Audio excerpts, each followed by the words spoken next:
10/2025 ಸುಮಾರು ಒಂದು ಸಾಯಂಕಾಲ 5:30 ಗಂಟೆಗೆ ನಮಗೆ 112 ಕರೆ ಬರುತ್ತೆ.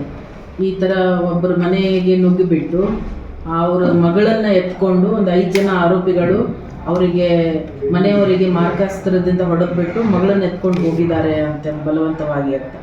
ಇಮಿಡಿಯೇಟಾಗಿ 112 ಅಲ್ಲಿ ರೀಚ್ ಆಗುತ್ತೆ.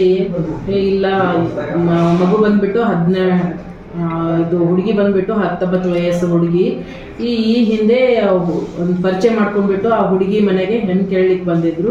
ಬಟ್ ಅವ್ರು ಕೊಡಲ್ಲ ಅಂತಂದು ಹೇಳಿ ಅವ್ರ ಮನೆಯವ್ರು ಹೇಳಿದಾಗೆ ಸೊ ಇವತ್ತಿನ ದಿನ ಬಲವಂತವಾಗಿ ಬಂದುಬಿಟ್ಟು ಒಂದು 5 ಜನ ಆಟೋದಲ್ಲಿ ಮತ್ತು 1-2 ಬೈಕ್ ತೊಗೊಂಡು ಬಂದುಬಿಟ್ಟು ಆಕೆ ತಾಯಿಗೆ ಮತ್ತು ಆಕೆ ಅಜ್ಜಿಗೆ ಚಾಕುವಿಂದ ಮತ್ತು ಒಂದು ಮಚ್ಚೆಲ್ಲ ತೊಗೊಂಡ್ಬಿಟ್ಟು ಹೆದರಿಸಿ ಹೊಡೆದ್ಬಿಟ್ಟು ಆ ಹುಡುಗಿನ ಕರ್ಕೊಂಡ್ಬಿಟ್ಟು ಹೋಗಿದ್ದಾರೆ ಅಂತ ಗೊತ್ತಾಗುತ್ತೆ.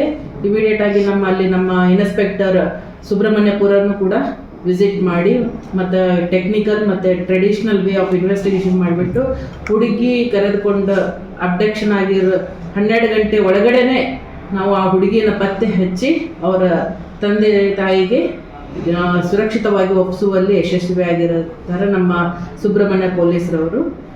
ಇದರಲ್ಲಿ ಆರೋಪಿಗಳು ಬಂದುಬಿಟ್ಟು ಒಬ್ಬನು ರಂಗ ಅಂತ, ಇನ್ನೊಬ್ಬನು ರಾಜೇಶ್, ಚಂದನ್ನು, ಶ್ರೇಯಸ್ಸು ಮತ್ತು ಮಂಜುನಾಥ್ ಅಂತ.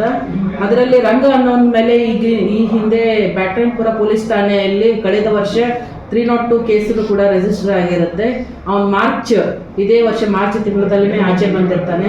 ಆಚೆ ಬಂದು ಹೇಗೋ ಮಾಡಿ ಕಳೆದ 25 ದಿನದ ಕೆಳಗಡೆನೆ ಈ ಹುಡುಗಿ ಪರಿಚಯ ಮಾಡ್ಕೊಂಡ್ಬಿಟ್ಟು ಆ ಹುಡುಗಿ ಮನೆಯವರಿಗೆ ಹೆಣ್ಣು ಕೇಳಲಿಕ್ಕೆ ಹೋಗಿರ್ತಾರೆ.